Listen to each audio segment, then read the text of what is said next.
It's a pleasure to be here today. I'll take my glasses now. And after this introduction, I think people here now are hoping to hear something that will give them hope about the future of this process. I do agree with you that what we have seen in the last 2 years, the hope that started with President Obama being elected and then his speech in Cairo, I think if you look at the speech that he made in Jakarta yesterday and the fact that Muslims and Arabs and Palestinians are not following it up the same way they did with the Cairo speech, gives you an indication that people are starting to lose faith that we may see something different at the hands of this administration, the Obama administration. But I'm not here to criticize the performance of the US administration. I mean, we do have, of course, our own observations about the way they handle things. I'm here to present a Palestinian viewpoint about whether the two-state solution is still feasible, given what Israel is doing on the ground in the occupied Palestinian territories, and given the failure of the international community to, I don't want to use the word pressure Israel, but to make Israel understand that if they continue with this existing policy of occupation, dictation, the long-term interests of Israel will be undermined. In 1988, the PLO took the unprecedented step of recognizing Israel's right to exist. For decades, the United States, the Western world, refused to deal with the PLO and refused to recognize the PLO as the legitimate representative of the Palestinian people unless the PLO recognized Israel's right to exist. And after extensive efforts, a formula was reached whereby the PLO clearly, unequivocally, recognized UN Security Council resolutions 242 and 338 and paved the way for the opening of the first official dialogue between the United States and the PLO.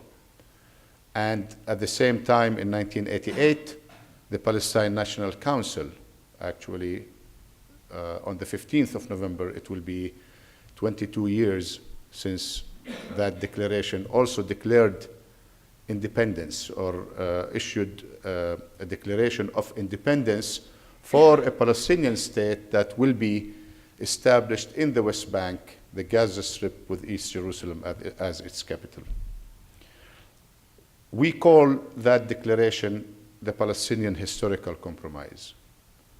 When we accepted in 1988 to create a Palestinian state in the West Bank, the Gaza Strip, with East Jerusalem as its capital, we have, for the first time, officially and openly said that we are willing to recognize Israel's right to exist on 78% of what used to be historic Palestine. And we hoped that this would be what is needed from the Palestinians in order for Israel to accept to end its military occupation, withdraw from the occupied territories of 1967, and allow the Palestinians to establish their state. But 22 years later, we are still dealing with an Israeli government which wants to bargain on that compromise and compromise on the historical compromise that we offered in 1988. Today, we are dealing with an Israeli government which is fixated on short-term gains and short-term objectives rather than looking long-term to secure the state of Israel for decades to come. And unfortunately, what we are seeing today is continuous effort by Israel to change the status quo and to continue to impose facts on the ground to preempt the creation of a Palestinian state. Israel today, with its settlement project, is trying to undermine the two-state solution that was first promoted by President Bush and adopted again by President Barack Obama after he won elections in November 2008. Palestinians are seeing in their own eyes the very idea of the establishment of a Palestinian state fading away, because the Palestinian leadership can assure the Palestinian people that they are doing what they can in order to end the occupation and to establish a Palestinian state. But the Palestinians can see in their own eyes what is going on the ground. When they travel around the West Bank, they see bulldozers working in settlements to add more settlement units. They see the fence, the barrier, the wall being erected by the Israelis. They see the roadblocks. They see all the Israeli measures that are being taken in Jerusalem to revoke the identity cards of Palestinians who are living in Jerusalem, have lived in Jerusalem for all their life, and to kick Palestinians out of their homes and buildings under the pretext that these buildings were at one time owned by Jews in East Jerusalem, as if the Palestinians did not own 80% of West Jerusalem in 1948. And they still have deeds for those properties and for those buildings. It's very difficult to understand exactly what is this current Israeli government trying to achieve by continuing to violate international law, push Palestinians to more despair, defy the United States, and refuse to engage with the Palestinian leadership, a pragmatic leadership who is willing for the first time to put an end to the conflict and an end to all historical claims. I don't know if the Israelis understand what this means when we say an end to all historical claims. But I know what it exactly means. It means that our objective is not tactical. The creation of a Palestinian state in the West Bank and the Gaza Strip, with East Jerusalem as its capital, is not a tactical Palestinian maneuver or ploy so that we can later take more land and achieve our original objective of Palestine from the River Jordan to the Mediterranean Sea. I think our objective is strategic. And when we say to end the conflict and end all the historical claims, what we mean that after we sign a peace treaty with Israel that will allow for us to establish the Palestinian state in the West Bank, the Gaza Strip, and East Jerusalem, Palestinians will clearly say that we have no more claims in what used to be historical Palestine. Of course, agreeing the border of the future Palestinian state is one issue. There are 5 other important issues that are part of the permanent status negotiations that we've had with the Israelis over the last 17 years. They include the future of Jerusalem, they include settlements, they include water, security, and of course the issue of the Palestinian refugees who were either forced to flee or fled their homes in 1948 as a result of the creation of the State of Israel. 700,000 Palestinians left their homes in 1948. Today, 6.5 million Palestinians are registered refugees. 1 out of 6 refugees in the world is a Palestinian. And without solving that problem, it will be very difficult to reach an end to the conflict with the Israelis. In our past negotiations with Israel, we have made mistakes. we signed the Oslo Accords in 1993, September 13th, 1993, and there were certain flaws in the agreement in Oslo and the subsequent agreements that we signed with the Israelis.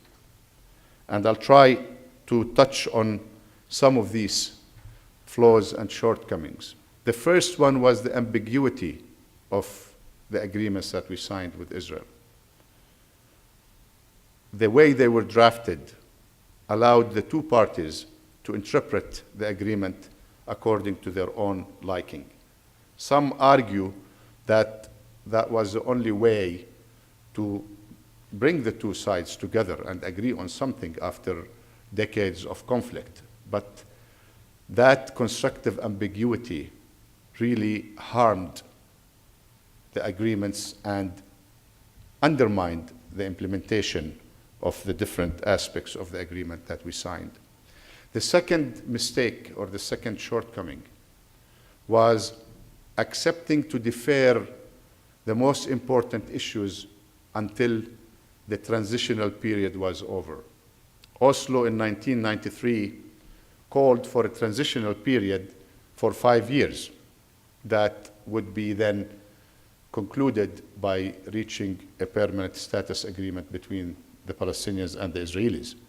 The two sides thought that dealing with the sensitive, most important issues early in the process could unravel the secret talks that they were having and could prevent the two sides from reaching an agreement. They thought that transitional period will help build confidence, build trust, and then after that the two sides can sit and deal with Jerusalem, refugees, water, and all the other issues. That proved to be wrong, because what we saw on the ground from 1993 to 1999 was a continuation of Israeli policies to plant more settlements in the West Bank, and then violence and counter-violence dictated the terms, and the two political leaderships lost control of what was going on the ground. The third major shortcoming was the fact that there was no role for third parties, and there was no efficient monitoring and verification mechanism. There was an arbitration clause in the Oslo Accords, but the only way it could have been activated was if the two parties agreed to resort to arbitration. And of course, as you all can guess, it never was activated because the two parties could never agree on what are the issues that should be taken for arbitration. And there was no monitoring and verification mechanism to monitor and verify that the two sides were implementing their side of the deal. And so it was left up to the two parties to agree, disagree, and to accuse the other party of not implementing their part of the deal.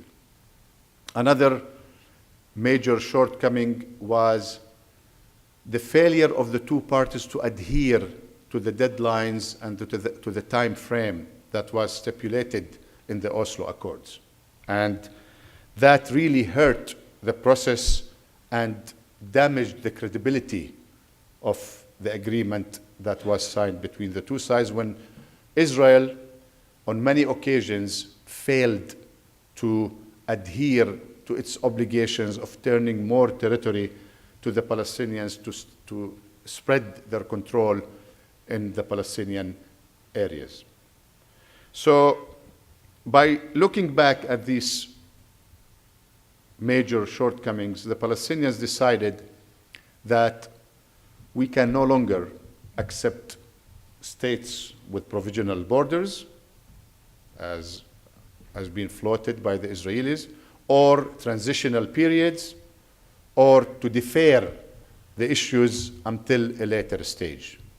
We have found ourselves engaged in a process, but we couldn't achieve peace. So we had a process, but we did not have peace, because The process that we had failed to deal with the substantive issues.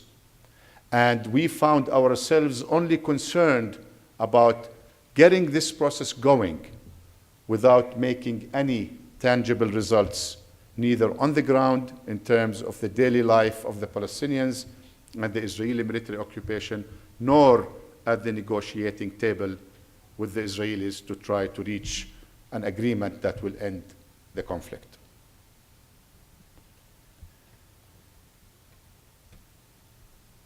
Immediately after President Obama took office, we were encouraged by the first step that he took to appoint Senator Mitchell as Special Envoy to the Middle East.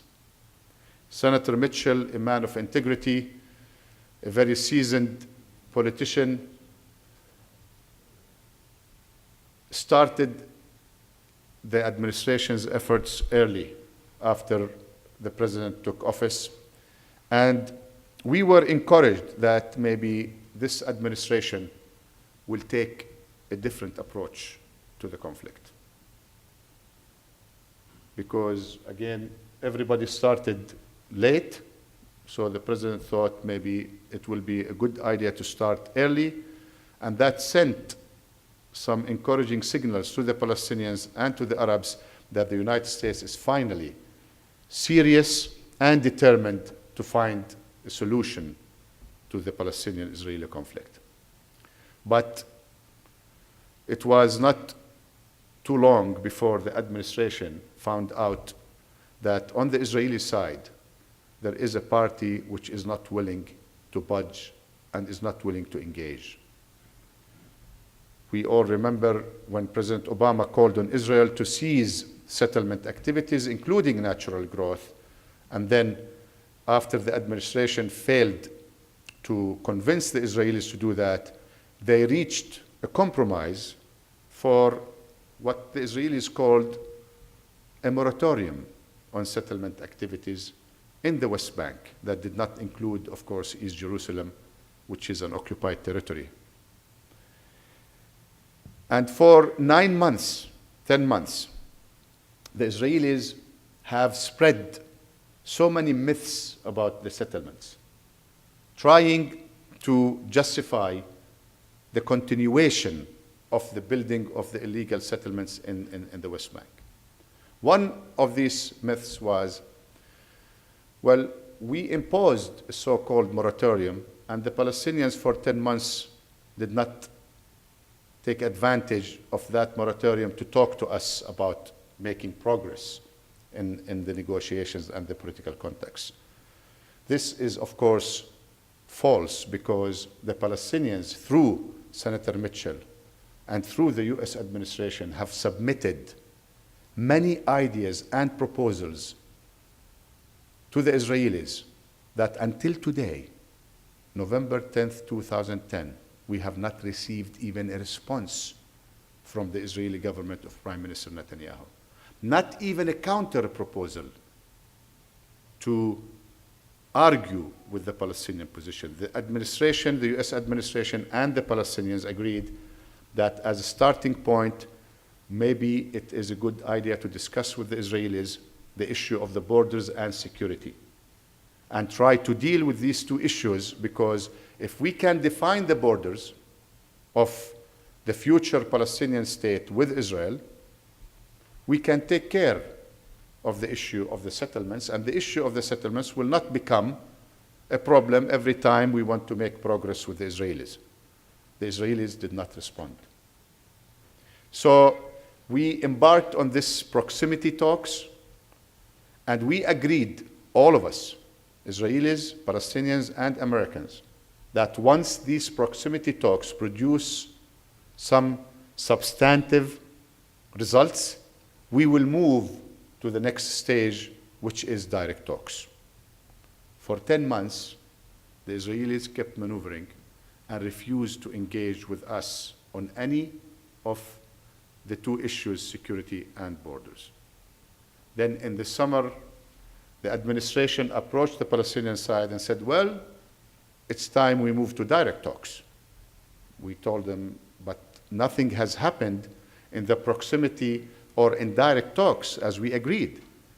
What makes you believe that, the Israeli government, Prime Minister Netanyahu, will agree to engage when we get to the direct talks? No, don't worry. You just come to the direct talks, and then we will talk to the Israelis. We will try to get the two sides engaged to discuss all these issues. So we finally accepted to come, and President Obama hosted the relaunching of the Palestinian-Israeli direct negotiations in the presence of President Mubarak of Egypt and King Abdullah of Jordan, Prime Minister Netanyahu, and President Mahmoud Abbas. And from the beginning, we told the administration, what will happen on September 26? We are only 24 days away from that deadline that the Israelis set, without our approval, of course, for ending the so-called moratorium. Well, we have still 24 days. We will continue to work with the Israelis.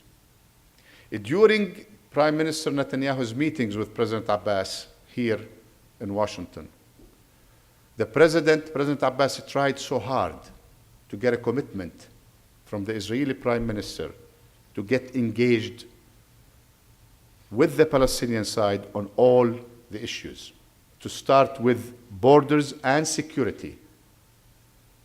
But he failed to get one single commitment from Prime Minister Netanyahu. Prime Minister Netanyahu kept talking about the difficulties he's facing inside Israel with his coalition, how difficult it would be for him to extend the moratorium, how difficult it will be for him to make any decisions to define the borders. And September 26 arrived. The international community failed once again to convince the Israelis to give the US efforts a chance to allow the two sides to engage and try to find an end to this conflict. And of course, the Israelis embarked on another wave of settlement or announcements of housing units, settlement units in the West Bank and in East Jerusalem, the latest of which 2 days ago, when they announced 800 units in the settlement of Ariel near Nablus in the north, and in about 1,300 units in occupied East Jerusalem. So what does this tell us as Palestinians? It tells us that the Israelis are not serious about finding an accommodation or ending the conflict. It tells us that despite the fact that Prime Minister Netanyahu could easily stand and tell the Israeli people that I need to freeze these settlement activities for X amount of time in order to end the conflict with the Palestinians. He called President Mahmoud Abbas his partner when he was here in Washington. And he said that he thinks that an agreement is feasible within a year. But unfortunately, what he is doing on the ground is sending the opposite message to the Palestinians, that the Israelis are not serious about making peace. The second myth about the settlements, it's only natural growth. How do you want us to prevent a settlement from building a class for a school, or to add a room to a synagogue, or to, if a family is expanding? The growth rate in the settlements of Jerusalem, occupied East Jerusalem and the West Bank, is 3 times that of Israel. So this is a settlement project. This is a growth that is driven by settlement activities and not settlements that are driven by growth. And the way they are providing incentives for Israelis to move to these settlements in the West Bank, economic incentives and subsidies, are aimed at making it difficult in the future, if we reach an agreement, for them to be able to evacuate those settlers from the West Bank.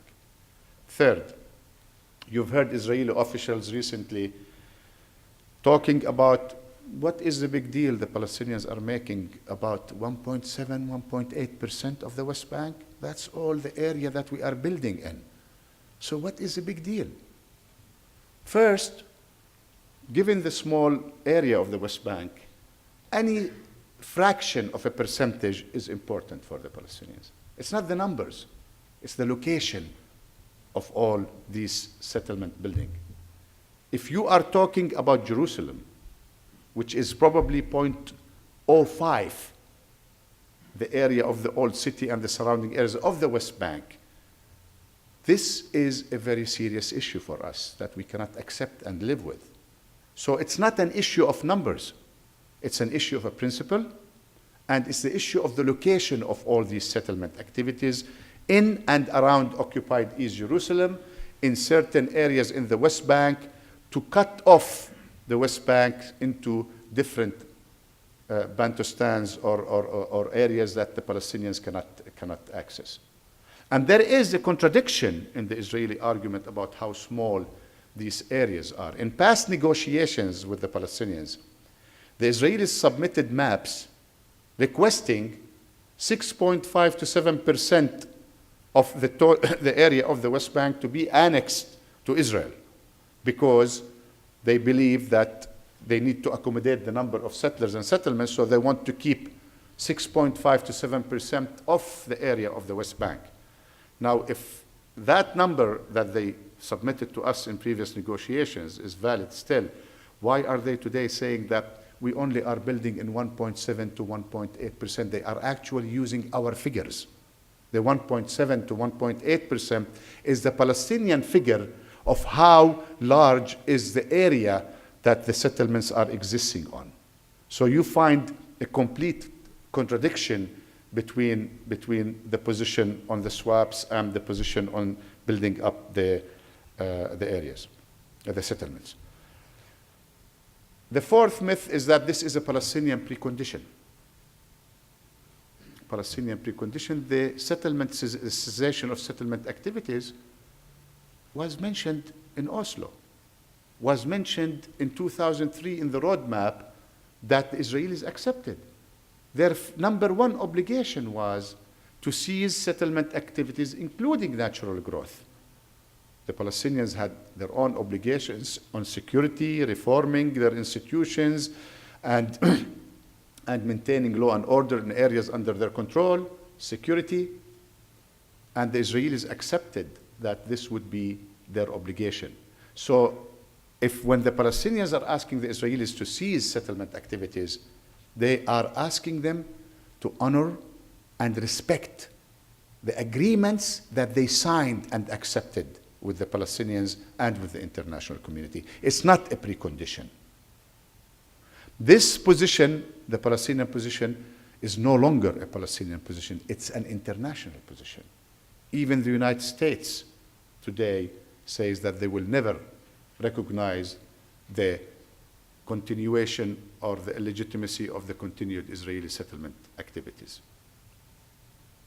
Now, Israel has succeeded in distracting the attention from the larger issues by focusing on the settlements, exhausting the Americans, exhausting the Palestinians with all these little details. They are only buying time, because especially now after the elections here, you have seen a lot of reports that Prime Minister Netanyahu is banking on the new Republican majority in the House to support him in his policies and to try to ward off any pressure that could come from the Obama administration. But Israel is making a very, very serious mistake if they think that they can maintain the status quo. Because Israel today has three options, three choices. One is to accept our hand, which is extended to make peace with them and end this conflict once and for all. Allow for the Palestinians to live in dignity and freedom and establish their viable, sovereign, contiguous Palestinian state that will live side by side with Israel in peace and security on 22% of historic Palestine, and make an agreement, a deal with the pragmatic Palestinian leadership who are willing to take the risks to put an end to this conflict. For us, this remains our strategic option. For us, this remains the most ideal solution, although I understand, Professor, if you go to the West Bank and you see what's going on the ground, you may call me a dreamer. But we still believe that this is the most ideal solution. The solution that will allow for Israelis and Palestinians to preserve their national identities. Right now, we are in a forced marriage, and we need to be divorced so that we can develop our national identities separately from each other. Maybe we can date later on, get engaged, but we have first to get a divorce, because the impact of the Israeli military occupation on the Palestinian people has been very, very, very serious and very huge. We have, for 43 years, been putting up with a brutal military occupation that has denied us our basic human rights, subjected us to harassment, occupation, closures, curfews, incursions, invasions, attacks, and we are entitled to live freely, independently of any Israeli influence. The second option that Israel is confronting today is to keep the status quo as is. Today, Israel thinks that this is a cost-free scenario. They are not hurting. Economically, they are doing well, and they can sustain the situation for years to come. At least this is what they think they can do. But they will not be allowed to maintain the status quo without turning the West Bank into an apartheid-like state or territory. In the West Bank today, you have roads that are only allowed for Israeli settlers to use and not for Palestinians. Never in the darkest ages of apartheid South Africa, they had roads that allowed blacks, prevented blacks from using them and allowed whites to use them. We have that in the West Bank. And I don't think that this is going to be something that even Israelis would want to have, let alone Jews in the diaspora, because allowing for this status quo to continue and turning the West Bank into an apartheid-like territory is something that will be morally, not only politically, but morally unacceptable to many Israelis and many Jews around the world. Now, option 3, which is becoming very popular now, if we cannot get the two-state solution, and Israel insists on the status quo, and we fail to end the conflict through negotiations, then why not go to the binational one-state solution? Projections by many Israelis, Palestinians alike, that in 20 years or less, the number of non-Jews in the land of historic Palestine between the River Jordan and the Mediterranean will either equal to that of Jews or even exceed that number. And if this happens, then Israel's struggle and fight to have a homeland for Jews will completely disappear.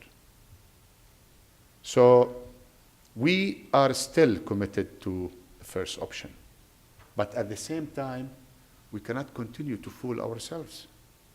And we cannot be part in this game of deception that the Israelis are undertaking right now by publicly pretending that they are committed to peace efforts and to ending the conflict with the Palestinians, and trying to respond to the calls by the United States to engage the Palestinians. We cannot provide cover for Israel to continue to plant settlements and change the facts on the ground and fool ourselves that this is an Israeli government who's seriously and sincerely interested in reaching an agreement with the Palestinian people.